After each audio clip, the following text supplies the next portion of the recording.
On this Wednesday night, federal public workers walk. Who's got the power? We've got the power! What more than 100,000 civil servants are demanding. We'll stay out here for as long as it takes. The impact on services and the pressure on the Prime Minister. Now the government's got to step up. Patients try to escape a hospital fire in Beijing, the deadly consequences. Springtime in Saskatchewan, the highway closures and storm warnings thanks to April snow. And a remarkable deep-sea discovery. It's us two and a pilot, and we are losing it. The scientists who found a pristine new coral reef teeming with life.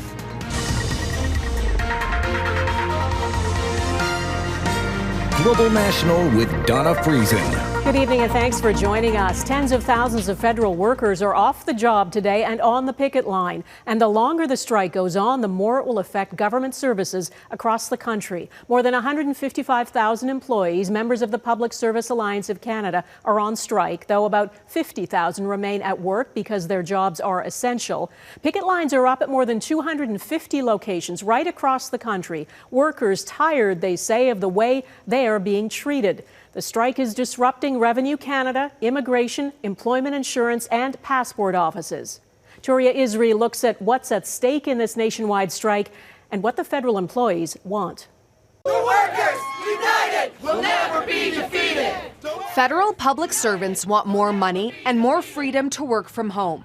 And they're prepared to bring crucial services to a crawl to get both. We will stay out here for as long as it takes until you put the fair deal on the table that we deserve. Tens of thousands of workers are on strike nationwide after negotiations hit a wall. Inflation's at a 40-year high, so I'd say wages are definitely the #1 issue. The union wants a 13.5% raise over 3 years for members of the Public Servants Alliance of Canada and a 22.5% wage hike for Canada Revenue Agency employees. The federal government is prepared to offer 9% over 3 years to the various units. Who's got the power? We've got the power! Civil servants insist that's not enough to deal with the rising cost of living. We will continue to work with the PSAC to reach agreements that are fair and competitive. We cannot write a blank check. Money isn't the only point of contention. Workers are also fighting against Ottawa's return to the office mandate. We proved ourselves that we can work efficiently and more productively from home, and the fact that they're mandating us going back to work 2 days a week just doesn't make sense. We should have the option to choose if we want to risk our health by going into the office every day. And we kind of got that choice taken away from us.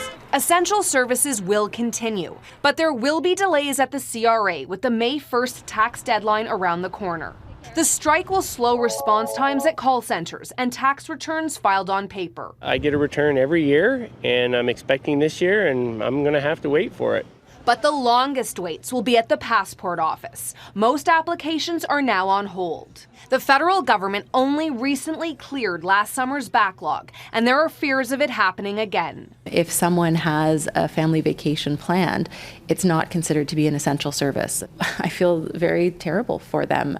The crowds on Parliament Hill are now gone. In order for workers to collect their $75 strike pay, they have to show up on the picket line for at least 4 hours daily. Donna? All right, Touria Izri in Ottawa tonight. This strike is a political headache for the Trudeau government. There's a great deal of pressure to reach some kind of deal or order the employees back to work before a prolonged strike really disrupts services to Canadians. David Akin is looking at the politics of this strike. David.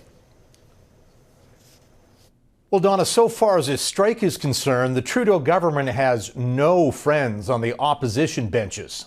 While the NDP has been backing the Liberals on other matters, such as the budget, this time they're advocating for the striking workers. These workers work hard, and now the government's got to step up. Conservatives threw barbs at the government on behalf of Canadians inconvenienced by loss of services. And ultimately, fundamentally, it's Canadians who suffer. And of some note, the Conservatives are not criticizing the striking public sector workers. After 8 years of this Liberal government, public servants are also suffering with higher cost of living, higher inflation. Both opposition parties were keeping their focus on the PM. This is in the hands of the incompetent Justin Trudeau and his team, and we really hope that he resolves this strike soon. I put the blame on the government for not putting forward a contract that respects the pressures of inflation. As for the government itself, it believes virtue and perhaps some political credit lies in the middle path. Maintain essential services while putting out frontline ministers to talk up how reasonable the government's offer is, all while finding a negotiated settlement. We will continue to support unions and collective bargaining. This is the first day of labor disruptions. We continue to be very optimistic. We're going to be able to see this resolved where it needs to at the bargaining table. Well, David, what about back to work legislation? Is it on the table or could it be? Yeah, not at this point. Mark Holland is the government House Leader, and he'd be responsible for steering any such legislation through the House of Commons. The first priority is to negotiate. We believe that a fair settlement is possible. We believe the fair deal is on the table, and we believe it's essential for that process to continue. And so we're going to stay right in the moment and not engage in speculation of where this might go. But if the federal government ever did want to force the strikers back to work, it would not be quick. Because of the rules around parliamentary procedure, it would be the middle of next week at the earliest before any legislation, even if it were contemplated, could be debated. And almost certainly the NDP would engage in probably days of filibustering, and then it would have to clear the Senate. And since all senators right now are either conservative or independent of the Liberal government, there's no guarantee the Senate would agree to quick back-to-work legislation. All of which is to say, this government is betting big on ending this at the bargaining table and not in the House of Commons. Donna. All right, we'll keep watching. David Akin in Ottawa, thanks. The Washington Post is reporting that according to leaked documents, Prime Minister Justin Trudeau has privately told NATO officials Canada will never meet its NATO defense spending targets. That revelation was contained in a leaked secret Pentagon assessment obtained by the Washington Post. Global News has been unable to verify it. Our Ottawa Bureau Chief Mercedes Stevenson is with me. Mercedes, Canada hasn't met the 2% of GDP target for NATO funding for more than, I think, 20 years.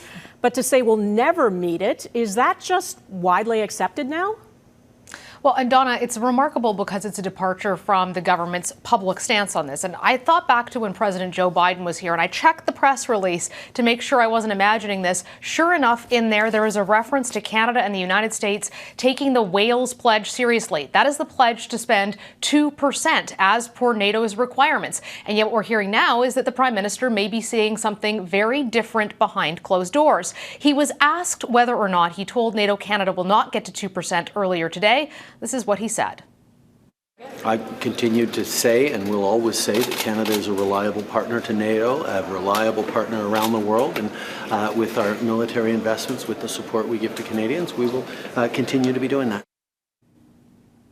Donna, a reliable partner is not, yes, we will get to 2%. And interestingly, when I spoke to senior government sources, there was no sense to me that they were striving for that. They're citing current defense investments in things like planes and ships. But experts say that that's the absolute minimum required for Canada to be able to maintain its sovereignty. So this goes into a long list of questions for the government about how much they're actually willing to spend on defense. All right, Mercedes Stevenson in Ottawa, thanks. It is spring, but in parts of the southern prairies, you'd never know it. A snowfall warning is in effect for southeastern Saskatchewan and into parts of Manitoba. Several highways are closed because of poor conditions. Regina could get up to 20 centimeters of snow over the next 2 days. Connor O'Donovan is there in the snow tonight. Connor. Thanks, Donna. Well, what we're experiencing here in Saskatchewan today, I would call maybe third or fourth winter. It is hard to keep up when this is still happening in late April. One thing, though, is certain. The people of the prairies know how to take this weather in stride. Just hustle, hustle. Experts say a Colorado low is to blame for the storm, which is affecting nearly all of southern Saskatchewan. Areas in the southeast around Estevan and Weyburn could see as many as 40 centimeters of heavy, wet snow, all blown around by 80-kilometer-an-hour winds. It's a precipitation-packed system that originated in the area around Colorado, and it has moved to the north, and it is wrapping around wave after wave of heavy snow across the area. But while the storm has highways across the southeast closed, many here seem unfazed and ready to manage the mess. We always try and stay prepared for these late spring snowstorms, so we haven't really started transitioning any of our equipment over. In fact, one Regina resident is so used to the snow, she's written a song about it, eager to do the shovel shuffle, as she calls it, at least one more time. Everybody does it a different way, has a different rhythm, a different choreography to it. So I thought it would just be a good thing also to have a song to help people go through that so long winter that we have here in Saskatchewan. Now, the heaviest snow is expected today, but the storm not expected to taper off until sometime Thursday. After that, these springtime double-digit highs not expected to return until the end of next week. But after that, hopefully, we can finally put those shovels away for good. Donna? And look forward to flowers. Connor O'Donovan and Regina, thanks. It's now projected India, with more than 1.4 billion people, will overtake China as the world's most populous country by the middle of this year. There are now more than 8 billion people on the planet. Canada is growing at a record pace, too. The population went up by 1 million people in 2022 to close to 40 million. That's fueled by immigration. In India, it's the birth rate that's driving up the numbers. The UN Population Fund says 44% of women in the world are unable to exercise bodily autonomy. Mike Drolet looks at the numbers and the trends. For every man or woman healthcare worker Pratima Kumari convinces to get sterilized, she makes 500 rupees, roughly $8. Yet in the northern Indian city of Kishanganj, which has the highest fertility rate in the country, it's a losing battle. Most of the people here are illiterate, she says. They don't understand family planning. A health worker explains it to them, then I do, and then my supervisor does. Only then do they understand. So it's a huge concern. There is this sense that the population is just too large in order to effectively address the needs of all those people. For decades, India has made a targeted and multidimensional effort to reduce population growth with incentives for families to limit the number of children to 2. And in cities like Kishanganj aside, it's had an effect. As world fertility rates have declined since 1950, so too have India and China's, to 2 and 1.19 births per woman respectively. China's rate is lower than Canada's and is now amongst the lowest in the world, in large part due to the one-child policy it abandoned in 2016. As a result, India's population has increased 300% since 1950, far more than China or Canada for that matter. And the UN forecast shows how China's population will actually decrease beginning next year. And that growing gap would be much narrower, experts say, if Indian men took equal responsibility for family planning. The really concerning statistic now around sterilization is that only 0.3% of all sterilizations that take place in the country are for men. The vast majority of sterilizations are for women. India's population growth is certainly slowing down, but it will be decades before it hits its peak. Mike Drolet, Global News, Toronto. And people in India are struggling to stay cool this week as a grueling heat wave hangs over parts of the country. More than a dozen people have died. Temperatures have been hovering around 40 degrees since last week. Some places have hit 44 degrees, well above the seasonal average. India is one of the countries most vulnerable to heat, and climate scientists predict heat waves there will continue to arrive earlier, stay longer, and become more frequent.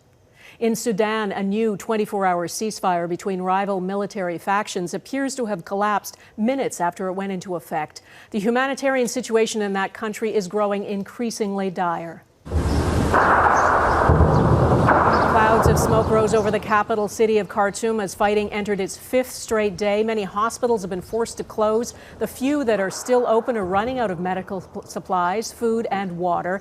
And there are concerns the conflict could draw in neighboring countries and destabilize the region.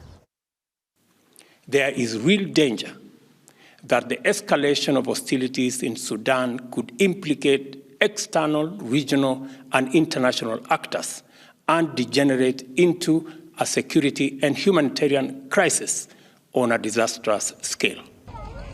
People in Khartoum have started to flee, and foreign governments are making plans to move their citizens to safety. Nearly 300 people have died in the fighting as the country's 2 powerful generals battle for control.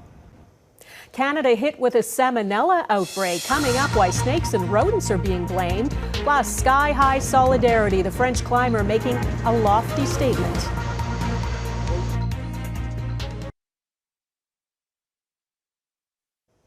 Snakes and rodents are being blamed for a salmonella outbreak in this country that spans at least 8 provinces. The Public Health Agency of Canada says at least 1 person has died. Catherine Ward explains what's driving the outbreak and who is most vulnerable. We focused on respiratory viruses for a good reason over the past 2 or 3 years, but it's important to remember the risks of undercooked meat, the risks that are carried by contacting animals in various ways. Salmonella is often linked to improperly cooked meat, but there is also a concern when it comes to animals, according to experts with Health Canada. Reptiles and rodents can carry salmonella naturally in their intestines, and they don't appear to be sick at all. And then when pet owners touch them or their environment or their food, they can unknowingly become infected with salmonella. The Public Health Agency is now leading an investigation because of a recent spike in cases. It'll cause an infection usually in your gastrointestinal tract, causing pain in the stomach, abdominal pain, diarrhea, and the like. Salmonella can then spread to the blood, cause a bacteremia that can then spread to all organs. 45 people became sick with salmonella between February 2022 and March 2023, with cases stretching right across the country. 9 people have been hospitalized and 1 person has died. 9 of 45 of the cases include children under 5 years of age. In addition, others who are at risk include pregnant people and seniors. Health Canada urges families, daycare centres and schools to think twice about allowing reptiles in places where there could be young kids. Doctors say you can protect yourself by washing your hands, cleaning surfaces often, storing and preparing frozen rodents separately from human food, and watching kids closely. You raise your pet up to your face and you kiss the pet. That's not a good idea.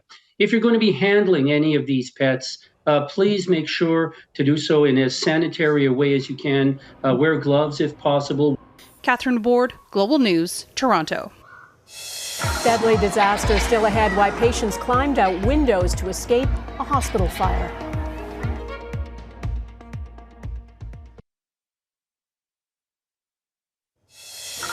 In France, anger over President Emmanuel Macron's controversial pension reforms reached new heights today. This 60-year-old free climber, known as the French SpiderMan, scaled a 150-meter-high skyscraper with just his hands, his climbing shoes, and no harness. He says he did it to tell President Macron to come back down to earth and overturn the new law raising the retirement age in France from 62 to 64 years old. In China, a fire at a hospital has killed at least 29 people. Most of them were critically ill patients. Smoke was seen billowing out of the windows at the Beijing hospital on Tuesday. Some people tried to escape by climbing out the windows and sliding down bed sheets, some even balancing on external air conditioning units. Initial reports suggest the fire was started by welding sparks. A dozen people have been detained by the police for questioning, including the hospital's director. The fire is one of the deadliest in China's capital in at least 2 decades. A group of fishermen have been rescued from a remote island off Western Australia where they survived for 6 days without food or water. 11 Indonesian men were aboard 2 fishing boats when they were caught in a tropical cyclone. Only 1 fisherman from the second boat survived, spending 30 hours in the water before he was washed ashore and was able to join the others. The group was rescued by air on Monday. They were taken to a hospital on the mainland for treatment. They found what they weren't even looking for. We hear from the scientists who discovered a pristine coral reef.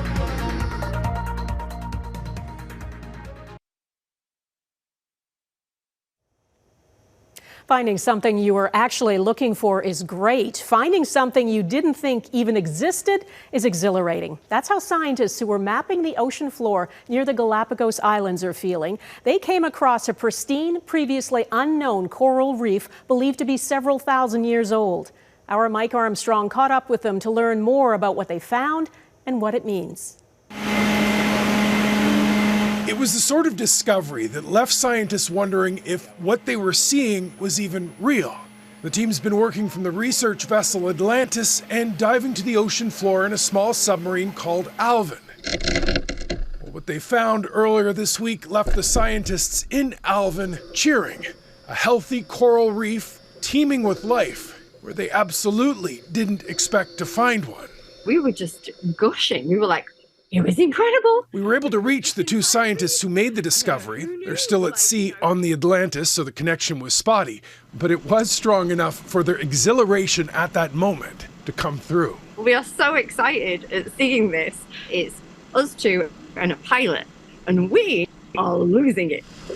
The mission was to map and sample the ocean floor of the Galapagos Marine Reserve. It's work scientists have been doing for 20 years.